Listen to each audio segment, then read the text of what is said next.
direct de la Grande Halle de la Villette à Paris. Jusqu'au 2 février, la radio du Salon de la Radio 2016.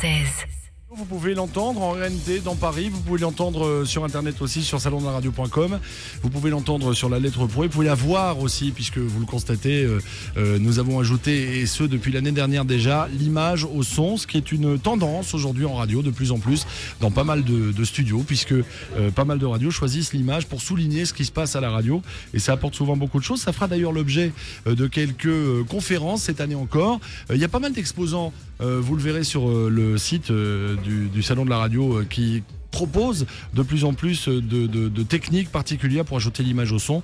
C'est l'une des innovations, je vais y arriver, du Salon de la Radio. Je vais vous présenter une partie de l'équipe qui sera à mes côtés évidemment pendant ce Salon de la Radio. Laurent, de l'équipe de Maxillaire, ça va Lolo? Oui, parfaitement bien. Tout va bien, on a bien préparé ce salon, on est en pleine forme. David Kolski. Bonjour. Ça va David? Bah écoute, on m'a dit garde ton badge, je l'ai même gardé là, mais en fait j'ai l'impression d'avoir l'air d'un idiot parce que vous l'avez enlevé. Bah avec l'image quand même ça fait un peu bon. C'est pas grave. Je garde le badge. C'est un salon professionnel. Ouais, et puis ça peut servir pour la buvette aussi. Tout le monde a son badge. Oui, c'est ça. C'est important quand même. Alors, on a un programme assez chargé là dans les minutes qui viennent. Normalement, on va aller faire un petit tour du côté de la salle des débats si on peut voir ce qui se passe parce que je crois qu'il y a un discours d'ouverture qui se prépare. Ils sont en train de préparer tout ça. Juste, il y a personne. C'est pas grave.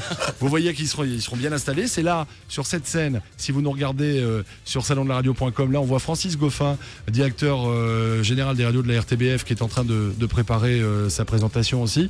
Et puis voilà, ils seront très bien installés, comme vous le voyez, avec des sièges très confortables. On leur a donné de l'eau cette année, histoire qu'ils puissent boire un coup quand même.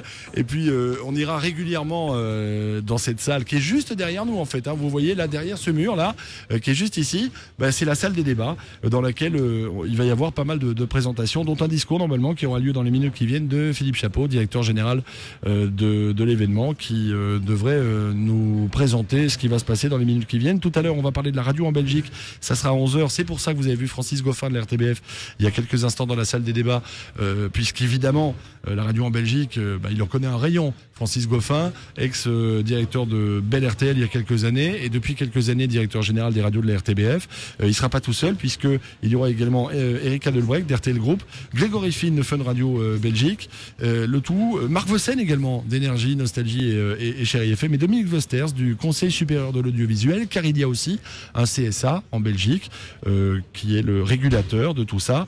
Les débats seront menés par notre ami Olivier Audoux de la lettre Pro, bien entendu. C'est pas tout, il y a d'autres choses, je crois, prévues aujourd'hui. Ça c'est sûr, c'est une année spéciale Belgique, journée spéciale Belgique, comme tu le disais. Ouais. Je voudrais souligner également qu'après cette matinée où on va parler des radios du plat pays, comme on le dit en général, à 12h30, il y aura un pot de l'amitié franco-belge. Ça, je suis beaucoup sur les pots et la buvette. On m'a dit, faut que tu viennes parler de ça en fait, c'est pour ça que je suis là. C'est pas mal. Non, et puis blague à part, ensuite il y aura aussi une hot share avec Nicolas Lespaul ce midi. Ça va être très intéressant. Nicolas Lespaul, si vous le connaissez pas, mais je pense que vous le connaissez si vous êtes passionné de radio, grande voix, Oui FM, directeur d'antenne également de BFM, il a fêté la Nostalgie, beaucoup de choses. FM, exactement.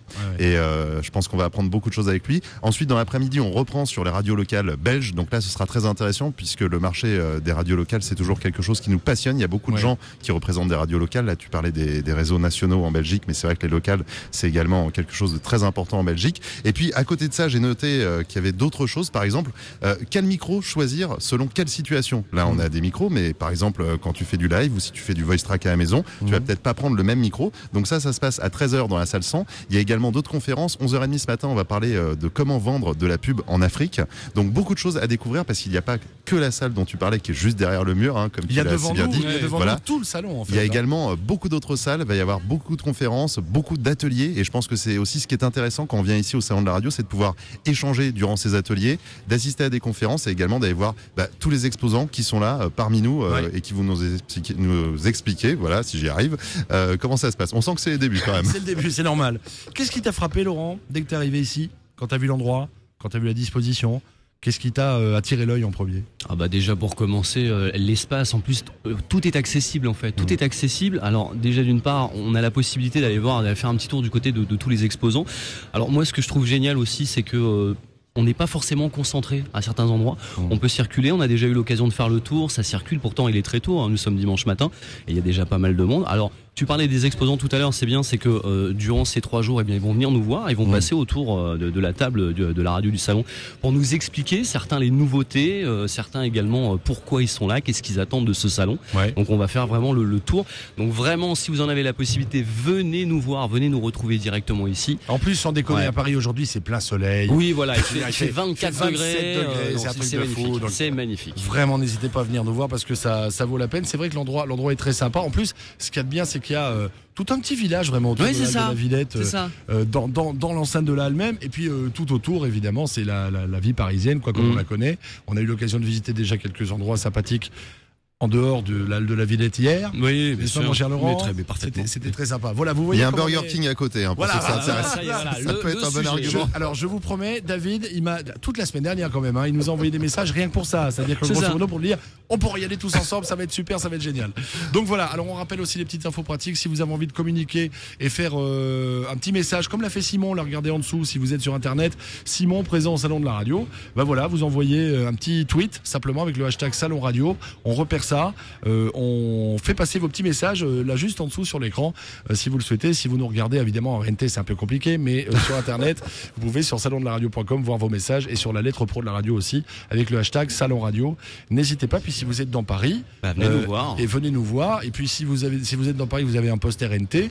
Envoyez-nous un petit message pour nous dire comment ça passe, parce que comme c'est la technologie du futur, on a envie de savoir un petit peu comment ça se déroule pour vous qui êtes peut-être à la maison ou en voiture. Donc voilà.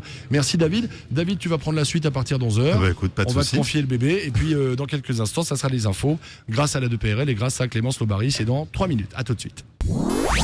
Chaque jour, des débats, des analyses, des commentaires. Retrouvez l'essentiel du Salon de la Radio 2016 sur salondelaradio.com et sur la lettre.pro, la radio du Salon de la Radio 2016.